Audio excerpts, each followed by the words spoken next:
있습니다. 신약성경 234쪽에 위치합니다. 사도행전 27장 1절에서 12절 말씀입니다. 우리 함께 한 목소리로 합독하겠습니다. 시작. 우리가 배를 타고 이달리아에 가기로 작정되매 바울과 다른 죄수 및 몇 사람을 아구스도대의 백부장 율리오란 사람에게 맡기니 아시아 해변 각처로 가려 하는 아드라무테노 배에 우리가 올라 항해할세 마게도냐의 데살로니가 사람 아리스다고도 함께 항해하니라.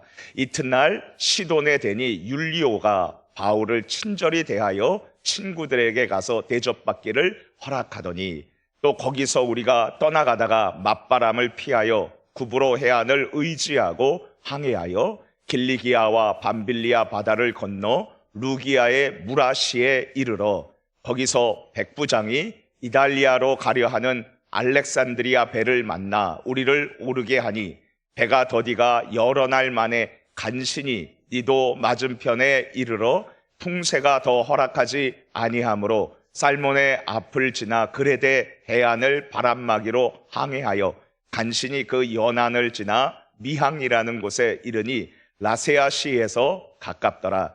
여러 날이 걸려 금식하는 절기가 이미 지났으므로 항해하기가 위태한지라 바울이 그들을 권하여 말하되 여러분이여 내가 보니 이번 항해가 화물과 배만 아니라 우리 생명에도 타격과 많은 손해를 끼치리라 하되 백부장이 선장과 선주의 말을 바울의 말보다 더 믿더라. 그 항구가 겨울을 지내기에 불편하므로 거기서 떠나 아무쪼록 베닉스에 가서 겨울을 지내고 하는 자가 더 많으니 베닉스는 그레데 항구라. 한쪽은 서남을 한쪽은 서북을 향하였더라. 아멘. 비행기가 이제 이륙을 해서 원하는 곳으로 착륙을 하기 위해서 여러분 항로라는 것이 있습니다. 네, 그 항로가 정확하게 가게 되어 있지만 그러나 여러 가지 요소들이 있습니다. 강한 태풍과 바람으로 인해서 그리고 또 기내 자체의 문제에 있어서 항로를 조금씩 벗어날 때가 있어요. 특별히 강력한 바람으로 인해서 조종사들은 그렇게 얘기를 합니다. 방향 감각을 거의 잃어버릴 때가 운행을 하다가 그런 아찔할 때가 한두 번 정도 그렇게 있다고 해요. 여러분 비행기를 이제 항로를 향해서 갈 때 항로를 이탈을 했어요. 그리고 이제 목적지를 향해서 가는데 방향 감각을 잠시 잃어버리게 됩니다.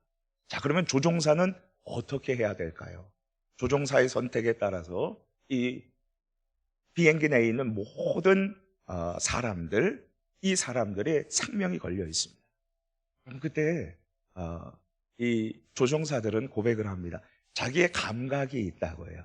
근데 그 감각을 따라가지고 이 비행기를 운행하면 큰일 난다고 합니다. 언제나 어떻게 해야 될까요? 계기판이 있습니다.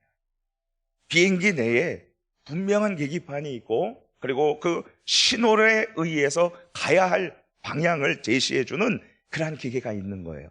그것을 의지해야 합니다. 그것을 따라서 항해할 때에 이제 위험한 지역을 벗어나고 그리고 항해의 이 항로를 향해서 다시 원점으로 돌아와서 안전하게 항해를 한다는 그러한 이야기를 들었습니다. 주 안에서 사랑하는 성도님 여러분, 우리도 여러 가지 외적인 요건으로 인해서 그리고 내적인 우리의 연약함으로 인해서 우리가 인생의 길을 갈 때에 도대체 어느 길인지 어떻게 가야 되는지 모를 때 우리는 어떤 것을 선택해야 될까요? 그때에 우리의 감각을 믿으면 안 됩니다. 우리의 느낌을 믿으면 안 됩니다. 그리고 우리 주변의 사람들의 이야기를 듣고서는 그 이야기를 따라가면 안 되죠. 무엇을 따라가야 될까요? 하나님의 진리의 말씀을 따라 사는 인생이 안전한 인생인 줄 믿습니다. 오늘 우리 본문 말씀을 같이 살펴보도록 하겠습니다. 사도행전 27장 말씀은 드디어 이 바울이 이탈리아 로마로 이제 배를 타고 가게 되는 모습을 볼 수 있습니다. 사도행전 20장서부터 26장까지 그가 체포되어서 5번에 걸쳐서 사람들 앞에서 변호를 하고, 그리고 당시에 로마 황제였었던 가이사에게 그가 상소했기 때문에 이제는 이탈리아 로마로 가서 바울이 이 황제 앞에서 자신을 변호하고 재판을 받기를 결정이 되었었던 것입니다. 그래서 드디어 이제 로마로 가게 되는 거죠. 1절 말씀 우리 같이 함께 읽어보도록 하겠습니다. 1절입니다. 시작. 우리가 배를 타고 이탈리아에 가기로 작정됨에 바울과 다른 제수 몇 사람을 아구스도대의 백부장 율리오 사람에게 맡기니, 드디어 이제 로마로 가게 되는 것입니다. 하나님의 뜻은 반드시 이루어집니다. 여러 가지 우여곡절이 있었지만 결국은 하나님께서 우리 사도행전 1장 8절에 말씀하신 대로 오직 성령이 너희에게 임하시면 너희가 권능을 받고 예루살렘과 온 유대와 사마리아와 땅끝까지 이르러 내 증인이 되리라 하시니라. 이 하나님의 말씀이, 예수 그리스도의 영원한 말씀이 결국은 바울을 통해서 이제 이루어지게 되는 것입니다. 바울을 통해서 하나님의 뜻을 이루신 하나님이 우리를 통해서, 우리 서산 본향교회 우리 모든 성도님들을 통해서, 그리고 우리 여러분들의 자녀들을 통해서 반드시 이루게 될 줄 믿습니다. 하나님의 뜻은 반드시 이루어지기 때문에 우리는 그 하나님의 뜻을 귀 기울이고 그리고 의지하며 나가야 될 줄로 믿습니다. 자, 이제 가는데 여기 보니까 로마의 백부장이 이제 이 배를 총괄을 하게 돼요. 왜냐하면 이 배는 로마로 갈 때에 곡물을 실은 화물선입니다. 당시에 이 곡물을 실었을 때에 이 로마 황제는 많은 관심을 가졌고요. 그리고 여기에서 물론 선장이 있었고 선주가 있었지만 이 전체를 총괄하도록 로마의 이 백부장을 시켰었던 것이죠. 그래서 이 곡물을 가지고 제때에 로마시에 가져가서 그래서 그 시민들에게 나눠주면 이 황제의 많은 상을 그렇게 받았다고 합니다. 특별히 굉장히 풍랑이 있는 그때에, 겨울 때에 곡물을 가지고 위험한 항해를 해서 그래서 그곳에 안전하게 곡물을 가져다가 주면 황제의 많은 상을 받기도 했었다는 그러한 기록이 있습니다. 이제 로마로 가게 되는 것이죠. 가게 되는데 배가 여러 지역을 거쳐서 미항이라는 곳에 도착을 합니다. 우리 8절 말씀 같이 한번 읽어볼까요? 시작. 간신히 그 연안을 지나 미항이라는 곳에 이르니 라세아시에서 가깝더라. 자, 이 미항에 이제 정박을 했는데요. 바울이 이렇게 보니까 하나님의 감동으로 이제 이곳에서 로마 지역으로까지 항해하는 것은 굉장히 위험한 일이라는 것을 알았어요. 그리고 바울이 담대하게 이렇게 이야기를 합니다. 우리 9절에서 10절 말씀 같이 한번 읽어볼까요? 시작. 여러 날이 걸려 금식하는 절기가 이미 지났으므로 항해하기가 위태한지라 바울이 그들을 권하여 말하되 여러분이여 내가 보니 이번 항해가 하물과 배만 아니라 우리 생명에도 타격과 많은 손해를 끼치리라 하되, 지금 이 9절 말씀에 보니까 금식하는 절기라고 했습니다. 금식하는 절기는 1년에 한 번씩 대속죄일을 의미합니다. 레위기 26장에 보면 7월 10일입니다. 7월 10일, 이 유대인의 날로 7월 10일은 우리 나라의 이 날짜로 보면, 달력으로 보면은 9월 말에서 10월 초쯤이 됩니다. 자, 이제 10월 초쯤 돼서 조금만 있으면 10월 말로 가게 되는 것이죠. 그러면 겨울이 되고 파고가 높아집니다. 바울은 그것을 알고 또 그가 기도하는 사람이었기에 하나님께 묻고 또 하나님께 또 응답을 받았었겠죠. 바울은 죄수의 몸이지만 그러나 이 배에서 선장과 선주와 그리고 이 배를 총감독하는 백부장에게 이렇게 담대하게 말합니다. 내가 보니 이번 항해가 하물과 배뿐만이 아니라 우리 생명에도 타격과 많은 손해를 끼칠 것입니다. 결국은 여러분 이 항해를 통해서 배가 파손이 되고요, 사람들은 죽음 직전까지 이르게 되는 것입니다. 굉장히 위험한 상황이었습니다. 그때에 어떤 결정을 이 백부장은 내릴까요? 우리 11절 말씀 같이 한번 읽어보도록 하겠습니다. 시작. 백부장이 선장과 선주의 말을 바울의 말보다 더 믿더라. 백부장이, 이 배를 총감독하는 이 사람이 선장과 선주의 말을 더 믿었습니다. 하나님의 사람 바울의 말보다 선장과 선주의 말을 더 들었었던 것이죠. 선주는 이렇게 얘기했습니다. 이 정도 파고라면 충분히 로마에 갈 수 있습니다. 안전합니다. 저는 항해를 많이 했고 평생을 한 사람입니다. 믿어주십시오. 그렇게 얘기를 했겠죠. 그리고 선주는 어떠했을까요? 이 배의 선주는 아무래도 위험을 무릅쓰고 목적지까지 가서 화물을 내려주고 그리고 곡물을 내려주고, 특별히 굉장히 위험한 그러한 항해 시기에 그것을 뚫고서는 로마로 가서 곡물을 실어다 내려주면 황제의 그러한 상을 받을 것을 기억했었을 것입니다. 그래서 그들은 주장하기를 이번에 가도 괜찮다고 그렇게 얘기를 하는 것입니다. 자, 백부장이 하나님의 사람 바울의 말보다도 선장과 선주의 말을 듣고 항해하기를 이제 결정을 합니다. 그 결과 어떻게 됩니까? 배는 결국은 굉장히 큰 유라굴로라는 광풍에 의해서 사람들이 먹을 소망까지 잃어버리고 살 소망까지 잃어버리고 거기에 있는 모든 짐들 그리고 배의 기구들까지 다 바다에 던져야 했습니다. 배를 가볍게 하기 위해서요. 그리고 배는 완전히 파손되었고 사람들만 거의 죽기 직전까지 있다가 한 섬에 도착하게 되는 그러한 일을 만나게 됩니다. 276명이라는 수많은 사람이 탄 큰 거대한 배에서 이런 일이 일어났었던 것이죠. 결국은 여러분, 하나님의 사람의 말을 어떻게 듣느냐에 따라서, 바울의 말을 어떻게 듣느냐에 따라서 이 배의 생명과 그리고 배가 안전한 것 그리고 승선들의 생명이 좌지우지 됐었던 것입니다. 우리는 이 말씀을 통해서 이런 생각을 해봅니다. 첫 번째로, 나의 인생에 있어서 어떠한 결정을 내려야 할 것인가. 여러분, 내 삶에 있어서 중요한 그러한 인생의 결정 시기가 있어요. 학교를 결정하는 것, 그리고 직장을 결정하는 것, 결혼을 결정하는 것, 그리고 자녀의 교육을 결정하는 것. 여러 가지 이러한 인생의 결정적인 순간에 우리는 무엇을 선택해야 될까요? 그것은 바로 하나님의 말씀인 줄 믿습니다. 세상 사람들의 여러 가지 이야기가 있어요. 그리고 그 사람들이 제시하는 것들이 있는데, 그러면 우리가 거기에서 따라가면 우리는 파손된 배처럼 우리의 인생 역시도 파손될 수 있다는 사실을 우리는 명심해야 될 것입니다. 하나님의 말씀에 귀 기울이고 그리고 하나님 말씀을 믿고 따라가는 자세가 우리에게 필요할 줄 믿습니다.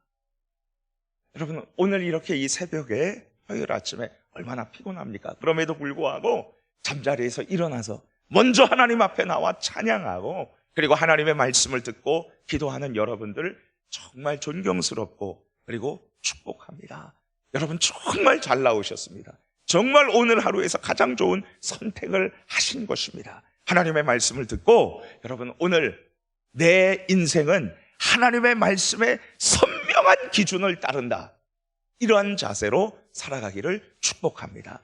하나님의 말씀을 따라서 산 사람들 후회함이 없도록 하나님께서 풍성한 은혜와 생명력을 부어주실 줄로 믿습니다. 여러분, 하나님 말씀을 따라서 순종해서 망했다는 사람 한 명도 보지 못했어요. 우리가 오늘 이 아침에 하나님의 말씀에 귀 기울여 따라가 순종하는 저와 여러분들 되기를 간절히 원합니다.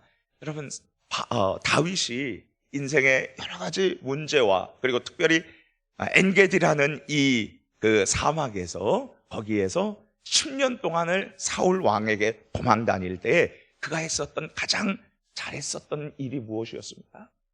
하나님께 묻자와요. 하나님께 묻고 그리고 하나님께서 응답받아서 하나님, 전쟁에 나갈까요? 나가라 그러면 싸우고, 전쟁에 나갈까요? 아니, 나가지 말라 그럴 때 나가지 않고 하나님 말씀에 순종했었을 때 그가 안전했습니다. 반대로 그가 위태한 과정 가운데에서 정말 힘든 상황을 만났을 때가 언제였습니까? 하나님께 묻지 않고 자신의 생각에, 자신의 판단에 따라서 행동했을 때 문제가 있었던 것을 우리는 기억합니다. 항상 하나님을 의지하고 의존하고 하나님께 묻고 나아가기를 축복합니다. 여러분, 우리 가정, 두 번째도 우리 가정에 중요한 결정을 할 때가 있어요. 우리 가정과 가문에 있어서 정말 이 소중한 가정이 어떻게 계속 유지되고 하나님 앞에 명문 가문으로 쓰임을 받을까?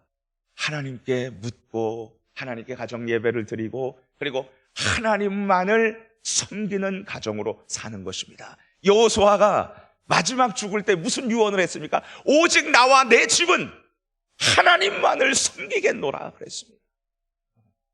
하나님만을 섬기고 그리고 하나님의 기준을 가지고 선명한 기준을 가지고 자녀들을 교육하게 되기를 원합니다. 우리 수많은 자녀들 이 육아 교육법들이 있어요. 여러분 거기에 귀 기울이고 그리고 하나님 말씀에 충돌되어서 적지 않게 혼란하는 사람들이 많이 있습니다. 여러분 어떤 사람이 낸 이 어린이 우리 자녀들 이 교육 책을 보니까 기가 막혀요. 여러분 이것을 수많은 그런 사람들이 따라가고 우리나라 엘리트 어머님들이 그렇게 따라가는데 그 사람의 실제 삶을 보니까 아내를 버리고 그리고 거리의 여인과 그렇게 사생활을 낳고 책임도 지지 않고 이런 무책임한 사람이 쓴 이 교육법을 가지고 그것을 따라가는 그러한 사람들이 많아요. 여러분 그렇지 않습니다. 하나님의 말씀을 선명한 기준으로 나아가기를 원합니다. 어떤 한 개척교회 목사님 사모님이 이 하나님의 말씀을 기준으로 해서 자녀를 양육했어요. 그래서 책을 제목을 냈는데 엄마의 기준이 아이의 수준을 만든다라고 그런 책을 썼어요. 하나님의 말씀의 기준을 따라서 아이를 양육했더니 아이가 그렇게 건강하게 아름답게 성장했었다는 그러한 책을 냈습니다. 주님의 사랑하는 여러분들, 하나님의 기준의 말씀으로 자녀를 양육하고 그리고 이 가정을 세워나가기를 축복합니다. 하나님께서 여러분들의 가정을 지키시고 그리고 안전하고 믿음의 명문감으로 인도해 주실 줄 믿습니다. 마지막으로 우리 나라도 그렇습니다. 하나님의 말씀의 기준을 따라서 살아가요. 여러분 지금 우리나라의 출산율이 0.7% 정도 됩니다. 0.8%가 되지 않습니다. 한 사람과 한 사람이 만나서 두 사람이 결혼해서 2명은 낳으면 본전은 유지하는 거죠. 1명 낳으면 원 제너레이션 30년 후에는 우리 절반이 됩니다. 서산시는 우리 30년 후에 지금 18만이니까 9만이 될 것입니다. 그 30년 후에는 4만 5천이 될 것입니다. 그런데 여러분 한 명도 안 낳으니까 어떻게 됩니까? 지금 거의 재앙 수준. 지금 찾아보니까 가장 인구, 자녀를 많이 낳는 나라를 보니까 이스라엘입니다. 약 2.6명 정도를 낳는다고 합니다. 여러분, 왜 이렇게 됐습니까? 하나님의 말씀의 기준에 따라서 생육하고 번성하라는 이 하나님의 말씀을 기준으로 따라서 사는 지금 이 이스라엘 사람들은 이렇게 번성하고 미래가 밝습니다. 그러나 하나님의 말씀을 따르지 않고 당시 사람들의 학자들의 견해를 따라서 아들, 딸 구별 말고 한 명만 낳아서 잘 기르자. 이런 정책을 따라서 나아간 결과 어떻게 됐습니까? 우리나라는 지금 많은 인구의 어려움을 겪고 있습니다. 그뿐만이 아닙니다. 동성애의 문제들, 여러분 이런 시대적인 조류를 따라가다 보면 어떻게 됩니까? 하나님의 말씀을 버리게 되고 그리고 우리는 남파당한 배처럼 그렇게 갈 수밖에 없다는 사실을 우리는 기억해야 될 것입니다. 주님 안에서 사랑하는 성도님 여러분, 오늘 우리가 이 말씀을 통해서 정말 일생일대의 결단을 가지기를 원합니다. 파손과 죽음에서 떠나 생명력 있고 풍성한 삶을 사는 길은 세상 사람들의 말보다 하나님의 말씀을 듣고 그리고 순종하는 것이다. 세상 사람들의 말이 아니라 나의 판단이 아니라 하나님의 말씀을 선명한 기준으로 삼고 일평생 그 말씀을 따라서 살겠습니다라고 고백하면서 나아갈 때에 하나님께서 여러분들과 여러분들의 자녀들과 가정에 큰 은혜와 그리고 우리 나라에 큰 복을 주실 줄로 믿습니다. 지금 세상은 남파당한 배처럼 가고 있습니다. 왜 이렇게 하나님을 떠나서 사는지 모르겠어요. 세상 사람들은 지금 이렇게 얘기합니다. 절대적인 것은 없다. 이 사조가 무엇이에요? 포스트 모더니즘의 사고입니다. 절대적인 것은 없다는 거예요. 저는 대학에서 공부하면서 많은 고민을 했어요. 이 세상에서 절대적인 것은 없고 다 상대적인 것이다. 여기에서 어떻게 하나님 말씀을 붙잡고 나갈까? 그러면서 성경을 많이 공격했었을 때 하나님께 기도할 때 지혜를 주셨어요. 절대적인 것이 없다고 성경을 공격하는 이 시대의 사조가 그게 절대적이 돼버리잖아요.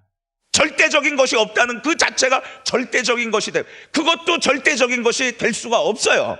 저는 거기에서 나왔습니다. 절대적인 것이 없다면 다 절대적인 것이 없는 것으로 나가는 거예요. 하나님의 절대적인 진리의 말씀을 우리에게 주신 것을 감사하고 끝까지 붙들고 살아가야 해요. 그러면 이러한 믿음이 저와 여러분들에게 있기를 축복합니다. 우리 같이 주신 말씀 붙잡고